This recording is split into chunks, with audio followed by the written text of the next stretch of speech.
Hey everyone, all the characters of Strange Company have been painted up, and it's time to create the diorama of the barroom on Elmar Station. From the very beginning, while creating the diorama, my intention was to bring the actual details of the box art to life. I wanted to make the barroom scene as accurate as possible, down to the finest details, including all of the box art's colors, the positions of the characters, the lighting, the rust and neglect of Elmar Station, and the overall atmosphere of the scene.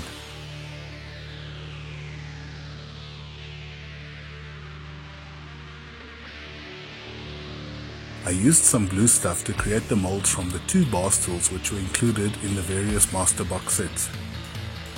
On the first attempt, I used Milliput epoxy putty, but I didn't like the results, as the seats looked very pitted and uneven, and were a little heavier than I'd expected. After learning from my previous mistakes, I stripped the paint and cleaned the kit's bar stools and made a brand new set of molds. This time I used green stuff molding putty for the seats. I cast 10 of these bar stool seats and picked the best 6 to use in the diorama. I trimmed off the excess flash from the mold process, drilled some holes into the bottom of the seats, and fitted a small brass rod into each one. Afterwards, these were glued into thin styrene tubes. To create the footrests of the bar stools, my original idea was to use brass rods or bent paper clips, but I couldn't get these to look very good. This is mostly due to my soldering technique, or lack thereof, but we'll get to see more of that later. I wrapped a thin strip of half-round styrene around an X-Acto knife and soaked it in hot water until it cooled. Using a sharp blade, I cut the strip to form perfect circles.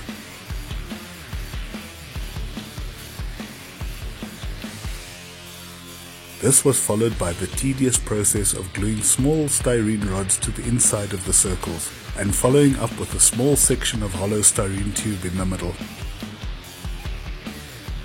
For the bases, I cut out small plastic triangles and glued them to the same sized hollow styrene tube I'd used for the circular footrests. Then it was just a matter of putting everything together.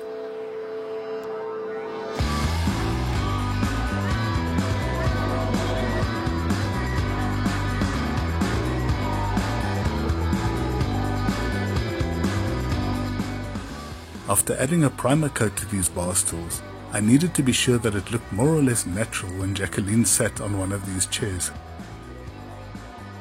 Luckily, everything seemed to have worked out reasonably well.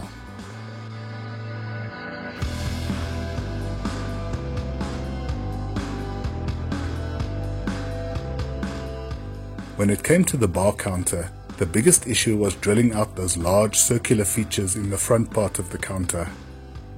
My first thought was to use a small drill bit and to drill around the circumference of the circle and then use a file to tidy things up. But I was not very confident that these holes would look any good. At our local hardware store, after explaining what I needed and confusing the heck out of the poor salesperson, I spotted something on the shelves called a spade bit.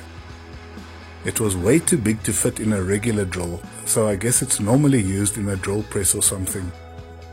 It turns out that a spade bit works like a charm for drilling out chunks of styrene. It was sharp enough for me to carve out each hole by hand, which was a good thing as the plastic would probably have melted if I'd used a machine.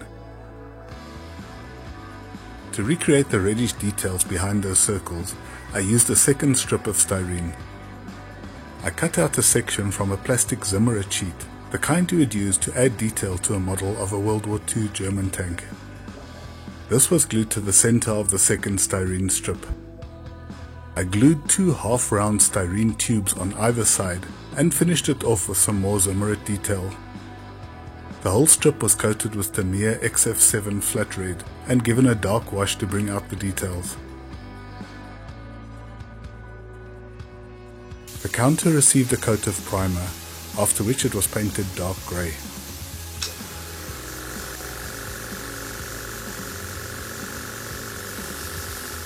The countertop was airbrushed with flat red and some stains were added in various places using a Nuln oil wash.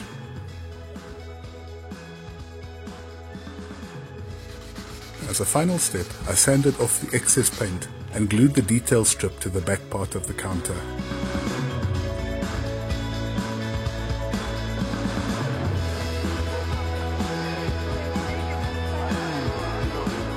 The shelves were a bit tricky, as they contained both a backlit sign and some extra lighting for the top shelf. After gluing in the LED strips to their shelves and soldering the electric wiring, I started to assemble the top section. The box art uses a font called Alien Lines, which I downloaded and used for a recreation of the sign in the box art. Of course, if you look closely at the sign on the box art, it is merely the letters of the last part of the alphabet, O, P, Q, R, S, T, and so on, and then the numbers up to 7890. I was a bit more imaginative and created a sign which read, Alma Station's favorite bar. Yvette is carrying a weird multicolored cocktail on her tray. I decided that this would be Joker's house special and placed all of the ingredients for this cocktail in the middle of the bar, along with a robot barman who was busy mixing one of these drinks. I even placed one of these next to Jacqueline later on, but I'm getting ahead of myself here. There were of course loads of bottles and all sorts of other things jammed onto the shelves, including some of the stuff Joker was pouring for himself and drag, and a couple of kegs hidden behind the counter, away from prying eyes.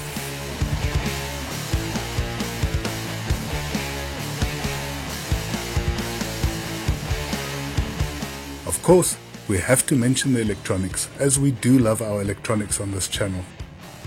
The circuit is obviously a very basic one, as it's pretty much just a switch and a bunch of lights. To put everything together, we need the following: a 9-volt battery to use as a power source, a simple power switch, 3 LED strips, a yellow candlelight LED which flickers like a candle, and a 470 ohm resistor, as the 9-volt battery would burn out the poor LED in no time. You'll probably remember from our previous tutorials that LED strips contain their own resistors and can safely handle up to 12 volts of electricity. The positive output of the battery gets wired up to one end of the switch.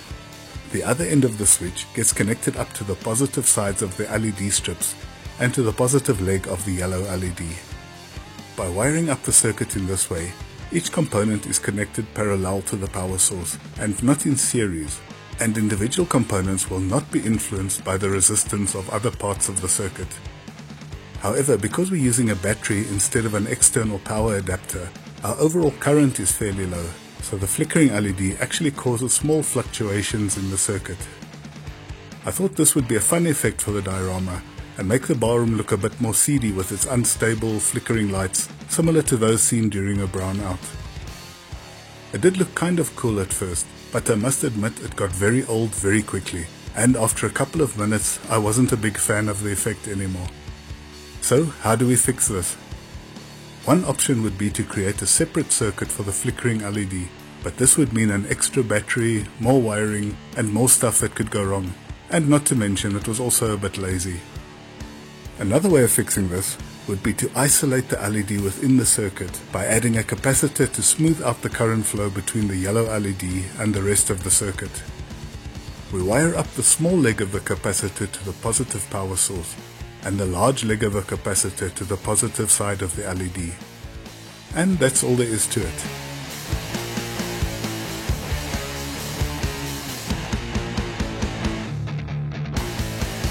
Ty and Lightning Bolt are sneaking up on everyone inside the bar. For this reason, I had to add part of a small hallway next to the barroom. Looking at some details in the box art, I noticed that this was dark and gloomy, and everything was full of rust and neglect. This was the reason I decided to use a flickering yellow LED as a light source. Right next to the door there was a sign which reads bar, and the word is also painted on the floor at the entrance to the establishment. I masked off the rest of the barroom and base coated the floor of the hallway with a flat yellow. I used some stick-on letters, the kind which are normally used for scrapbooking, to create masks for the word bar. I applied another coat of yellow over this to seal the letters in and prevent any subsequent coats of paint from bleeding under the masked off letters. After a dark grey base coat, I used various brown and rust-colored paints, washes and glazes to give the hallway a distinctive weathered look. Using some styrene strips, I scratch-built a doorway similar to the one in the box art. I cut out a hole in the styrofoam wall and fitted the door frame. It was only later that I realized the filling putty I was using was actually eating away at the styrofoam wall. Luckily, the damage wasn't too bad. I used the styrene tube to fashion a pipe along the wall, which was a great way to disguise the wiring for the light in the hallway. The cap of a small container was lightly sanded to make it more opaque and used as a covering for the yellow LED. When it was switched on, the candlelight LED flickered like crazy and it looked pretty good. Once glued on, the pipes were painted red. Both sides of the wall were weathered with dark and rust-colored streaks, and some greeblies were added from the spare parts box. After everything had dried, I removed the masks on the floor of the hallway. Thankfully, no paint bled under the lettering.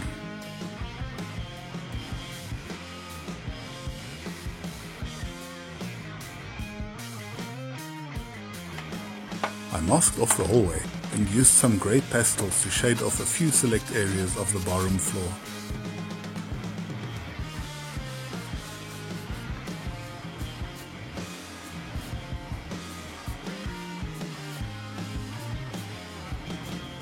When testing various glues, I was pleasantly surprised that the two-part epoxy glue I had been using on other parts of the build did not react with the styrofoam walls in any way.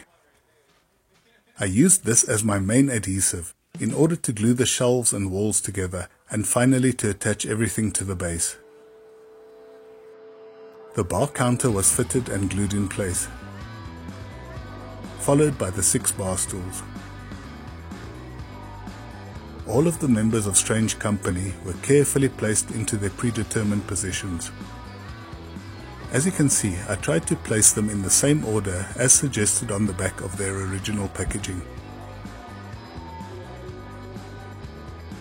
But I also tried to place them in such a way that they fit within the narrative of the scene. Ty and Lightning Bolt are about to spring their trap which they laid for Strange Company. Bagala and Boomer are at the far end of the bar.